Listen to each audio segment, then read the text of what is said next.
Hey everybody, welcome back to day 2 of the Rivals of Ixalan limited set review on the Mana Leek. I am John as always, and today we're going to take a look at all of the blue cards in Rivals of Ixalan. This, of course, as I just said, is a limited set review. I am not taking into consideration how good this card will be in Standard, EDH, Frontier, or Tiny Leaders even.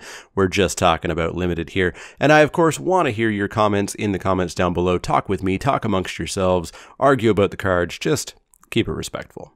Up first, we have Admiral's Order. Admiral's Order is 1 blue for an instant at rare. It has Raid. If you attacked with a creature this turn, you may pay blue rather than pay this spell's mana cost. Counter, target, spell.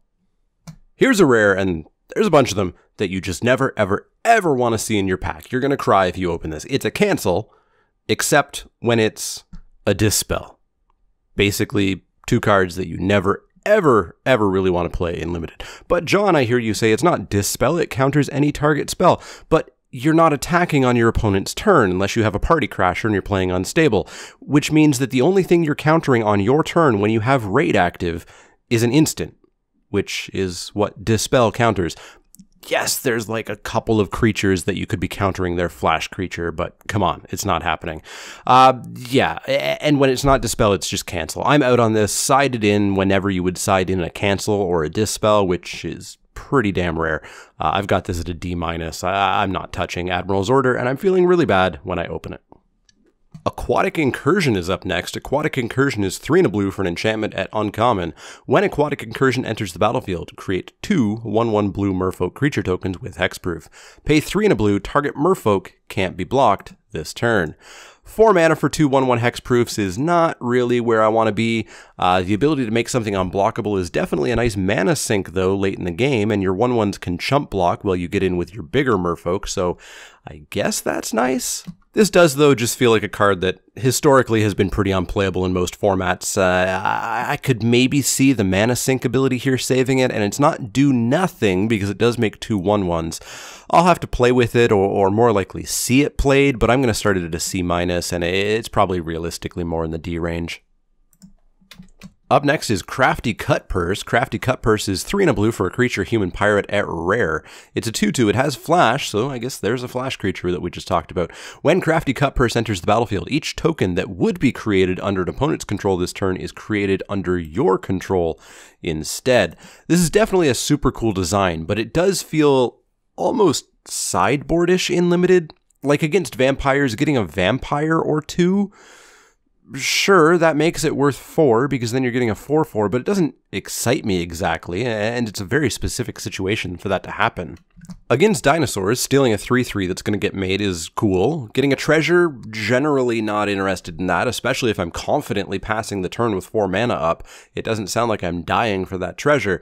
Very cool card. I'm glad it exists for constructed formats especially, but I think this is going to be a little bit too weak too often for me. I don't think it's ever a first pick. I think it's probably just main deckable enough if you're blue because it is a 2/2 flash for 4. So I don't know. I've got it at like a really low B-, more of a C+, I suppose. Yeah, let's go with C+ on it. C+ for Crafty Cutpurse. Crashing Tide is up next. Crashing Tide is 2 blue for a sorcery at common. Crashing Tide has flash as long as you control a merfolk, meaning of course that this is an instant at that point. Return target creature to its owner's hand. Draw a card. Instant speed bounce plus draw a card for 3 mana. So long as I have a merfolk, I am super sold. I love this card in the merfolk deck. Outside of merfolk, it gets a whole lot worse. Sorcery speed bounce is just not where you want to be. It's so much less impactful to bounce at sorcery speed. So it runs the gambit of kind of a D almost, or maybe like a really low C- outside of merfolk, to a B- for me anyways, because I'm biased towards bounce cards, probably more of a C+ in reality, in the merfolk deck. Curious Obsession is up next. Curious Obsession is a single blue mana for an enchantment aura at uncommon enchant creature. Enchanted creature gets +1/+1 and has, whenever this creature deals combat damage to a player, you may draw a card. At the beginning of your end step, if you didn't attack with a creature this turn, sacrifice Curious Obsession. So this is Curiosity plus a +1/+1 boost, which is definitely good. Like, it's good, seriously good. Curiosity is this card minus the buff and minus the sacrifice it effect, but it's 1 mana, draw a card whenever you hit with the creature. You're going to want to be in an aggro deck, obviously, and you likely want to have this on a flyer or something so that you're getting that card. The upside is that it doesn't have to be the enchanted creature that attacked. I'll likely start playing this a little bit highly just because I really like Curiosity, so I'm going to start this at a C+. I think there's a good chance that it may just be a card that you don't really play, but I'm going to start picking this highly and playing it highly at a C+. Deadeye Ris-Hauler is up next. Deadeye Ris-Hauler is 3 and a blue for a creature human pirate at common. She's a 3/2 and has Raid. When Deadeye Ris-Hauler enters the battlefield, if you attacked with a creature this turn, you may return target creature to its owner's hand. A 3/2 for 4 ain't where I want to be. Like, just no. If it always bounced something, then I'd be interested. Having the conditional bounce puts this somewhere in the middle, the bottom end of that middle. I'm not exactly sure where. It's no higher than a C+ for sure.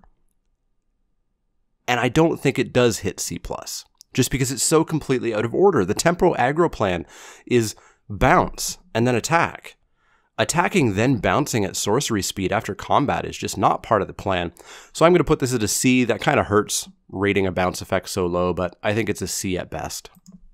Expel from Orazca is up next. Expel from Orazca is 1 and a blue for an instant at uncommon. It has Ascend. Return target non-land permanent to its owner's hand. If you have the City's Blessing, you may put that permanent on top of its owner's library instead. Now this is good bounce. 2 mana, instant speed bounce, except later in the game, it goes to the top of the library. I love this card. Absolutely love it a ton. It's not first pickable, although I'm kind of going to want to sometimes. But I will pick this really, really highly until I learn not to, and I don't think I'm ever going to learn not to because I think it is just really good. Cheap bounce is extremely good to help your aggro keep going, to buy you time if you're going late, to counter your opponent buffing creatures, counter removal by bouncing your own creature. There's so many possible uses here. I'm at a B on this. Yeah, that's probably a little high, and no, I don't really care. B for Expel from Orazca. Flood of Recollection is up next. Flood of Recollection is blue-blue for a sorcery at uncommon. Return target instant or sorcery card from your graveyard to your hand. Exile Flood of Recollection. Depends 100% on the quality and amount of your instant and sorceries in your deck. Unfortunately, I feel like the deck that has enough good ones just doesn't have space for this card. It being dead if you don't have something to return / not something you want to return. I'm not spending this to return a Vampire Zeal to my hand. It being sorcery, meaning that you can't pull back a counterspell or pull back a combat trick in surprise, just makes this way too bad, I think. I don't think you're ever playing this except in a very specifically built deck that might come together 1 out of 100 times. D-, I think realistically it is just an F. Hornswoggle is up next. Hornswoggle is 2 and a blue for an instant at uncommon. Create a colorless treasure artifact token with the usual stuff that treasures have, because treasures are back.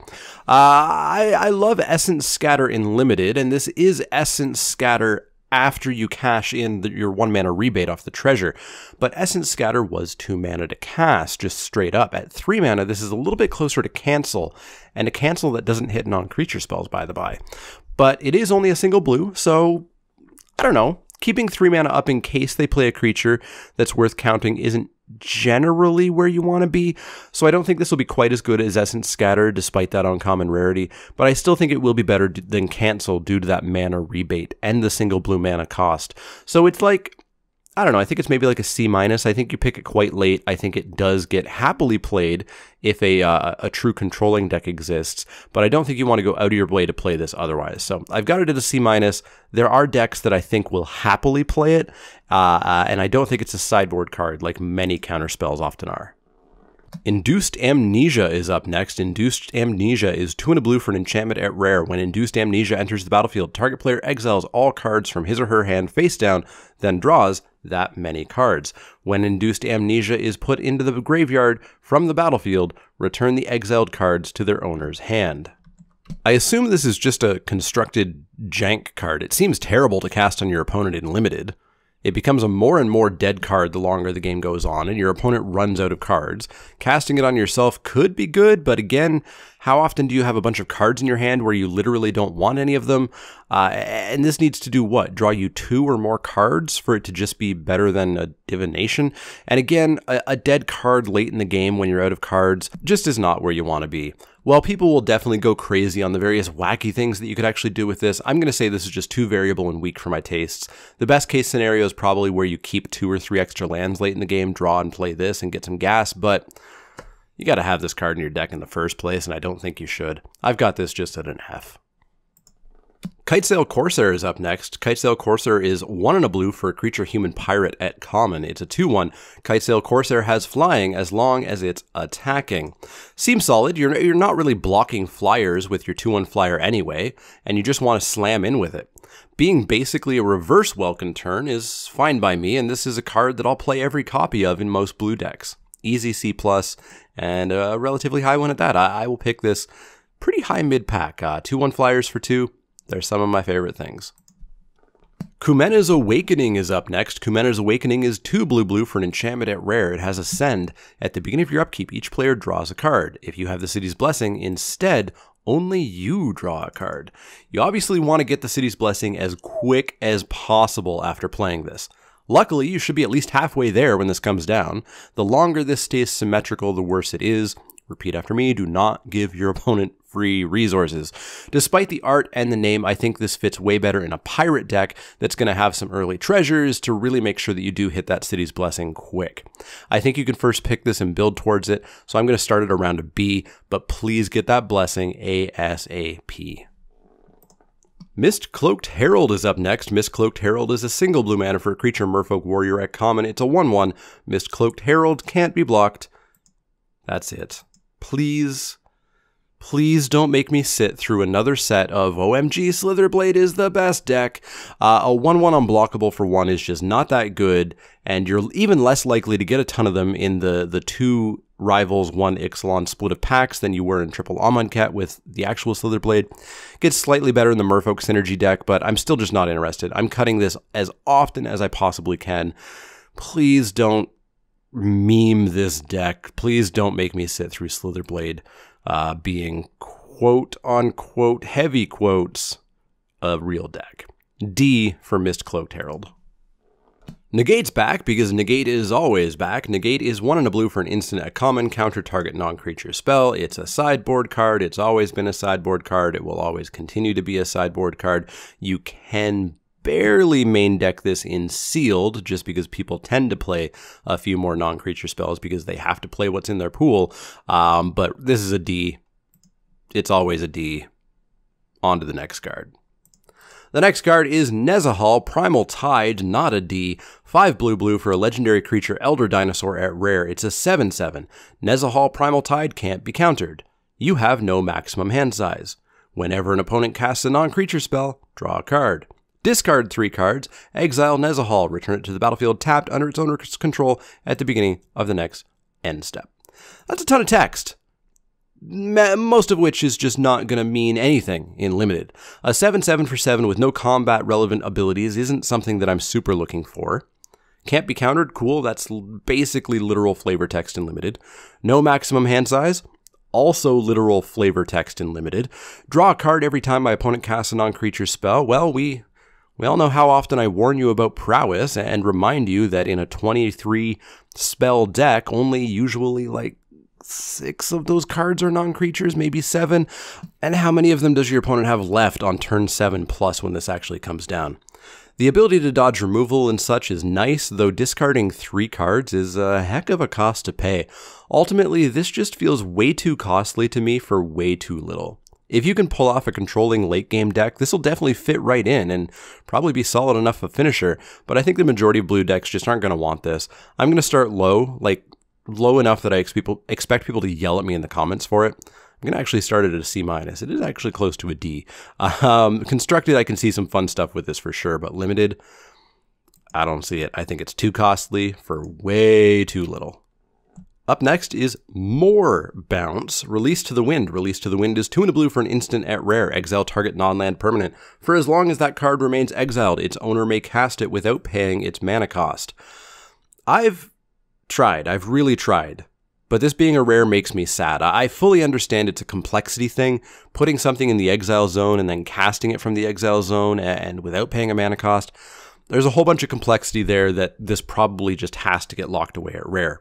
But it is just a glorified flicker spell. Like, it's not even it's technically bounce, I guess, but your opponent just gets to replay the creature for free on their next possible moment.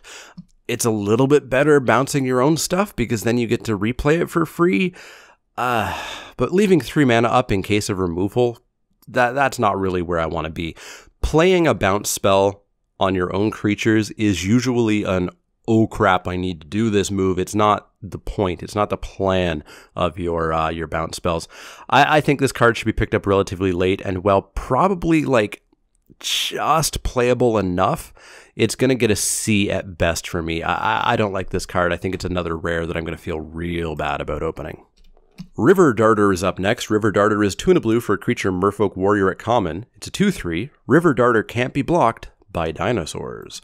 Very, very specific sideboard card / 23rd card filler. A 2/3 for 3 is not where I want to be. Coming out of the board against dinosaurs could be decent enough, but remember the dinosaur decks typically are really more like 50% human, 50% dinosaur decks.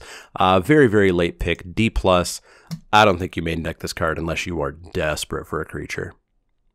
Up next is Riverwise Augur. Riverwise Augur is 3 and a blue for a creature Merfolk Wizard at uncommon. It's a 2/2. When Riverwise Augur enters the battlefield, draw 3 cards, then put 2 cards from your hand on top of your library in any order. So it's a 2/2 for 3 plus a Brainstorm. So total of 4 mana. That's not the worst turn 4. Though I would ask why you're brainstorming during your main phase. Ultimately, this is probably just fine, probably always playable, and a decent enough mid-pack pick. Nothing above a C+, though, because this guy's brainstorming wrong. Up next is Sailor of Means, another Ixalan reprint. Sailor of Means is 2 and a blue for a creature human pirate at common. It's a 1/4. When Sailor of Means enters the battlefield, create a colorless treasure artifact token. Just like the last set, Sailor of Means is totally fine in a deck that's not all out aggro. Getting a solid blocker, a really solid one. It's a pain in the butt to get through a Sailor of Means. Plus a treasure will help you ramp, help you splash, just help out in general. Nothing more than a C, but it is a very solid C. Because he's a pirate. Jokes. Sea Legs is up next. Sea Legs is a single blue mana for an enchantment aura at common. It has flash. Enchant creature, of course. Enchanted creature gets +0/+2 as long as it's a pirate. Otherwise, it gets -2/-0. -2/-0 is a pretty weak debuff. It's only a single mana, so that's nice. And that could be a nice enough buff if you do find yourself being aggressive with a pirate instead. But we got dinosaurs in this set. We got +1/+1 counters running around like crazy. I don't feel like -2/-0 is quite enough. I think ultimately this is a weak combat trick that gets cut pretty regularly. I think it's playable enough that it can stay as a C-. You're just not going to go out of your way to play this. So C- for Sea Legs. Up next is Seafloor Oracle. I'm saying the word C an awful lot. Seafloor Oracle, 2 blue for a creature, Merfolk Wizard at rare. It's a 2/3. Whenever a Merfolk you control deals combat damage to a player, draw a card. Another 4 mana Merfolk ability, Lord like Herald of the Secret Streams, for example. Affecting all Merfolk, unlike Herald, is nice. Herald, of course, only affecting those with counters. And the card draw is also quite nice. I think this is just a good, solid include in a Merfolk deck. Probably a weakish first pick build around in kind of the B range. B+ might be a bit too generous. I'm going to stick with B on Seafloor Oracle. Secrets of the Golden City is up next. Secrets of the Golden City is 1 blue for a sorcery at common. It has Ascend. Draw 2 cards. If you have the City's Blessing, draw 3 cards instead. Slightly more difficult to cast Divination is okay-ish, though it will be format speed dependent on how playable it is. If you get the City's Blessing, a 3rd card will be very, very, very nice, and possibly even get you back into the game when you were running out of gas late in the game when you're more likely to have City's Blessing.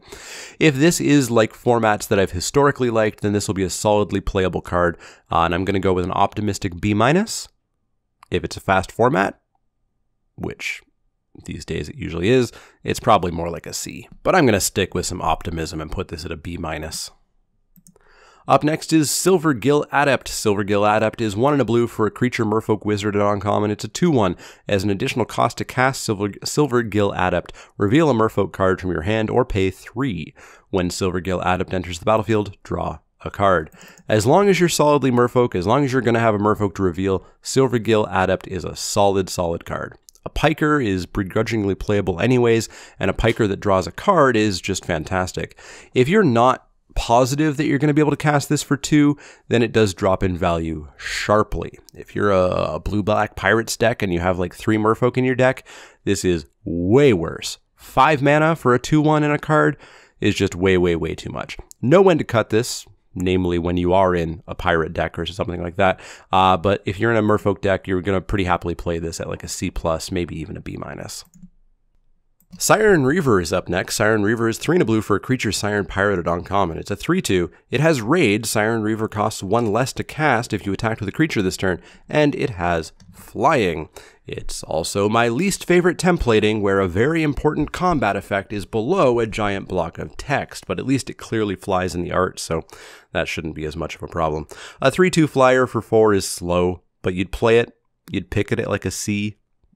You would only cut it if you had just solidly better cards. Being 1 cheaper if you attacked, hopefully with your 2-drop on turn 3, makes this into a really solid aggressive creature. As such, I think we can have this at a C+ easily, only dropping to a C if you are a really, really slow controlling deck. C+ for Siren Reaver, I think it's a very high mid-pack, potentially even early pack pick. So C+ for Siren Reaver. Slippery Scoundrel is up next. Slippery Scoundrel is 2 and a blue for a creature human pirate at uncommon. She's a 2/2. She has Ascend. As long as you have the city's blessing, Slippery Scoundrel has hexproof and can't be blocked. It is an invisible stalker. Oh boy. Getting real tired of hexproof. I think hexproof is a mechanic that could go away, and the game of Magic would just be infinitely better with it gone. Luckily, this is a 2/2 that can be targeted and killed, hopefully before the person ascends. But when they ascend, if they get some enchantments on this or some equipment, it's just going to be game over, and it's going to be the most obnoxious game over that has ever happened to you in your life. Yeah, I think Slippery Scoundrel is going to be very, very good if you can get ascend quickly and then buff it up. I think it's going to be like maybe even like a B- in those decks. If you can't get to ascend quickly enough, then this is just an overcosted 2/2. And so it's going to be like a C-, maybe even a D+ there. So yeah, Slippery Scoundrel, I hope it doesn't ruin the format. But if it does, I would say that Wizards needs to stop with hexproof, especially paired with can't be blocked. Soul of the Rapids is up next. Soul of the Rapids is 3 blue for a creature elemental at common. It's a 3/2 with flying and hexproof, of course. This is just too much hexproof in this set. Like, if it's on 1 creature in the set, okay, I guess, but there's too much hexproof going around in this set. We've already had issues with hexproof creatures and buffs. I don't think we need any more. So a 3/2 flyer with hexproof for 5 is a little bit slow. At least we got that going.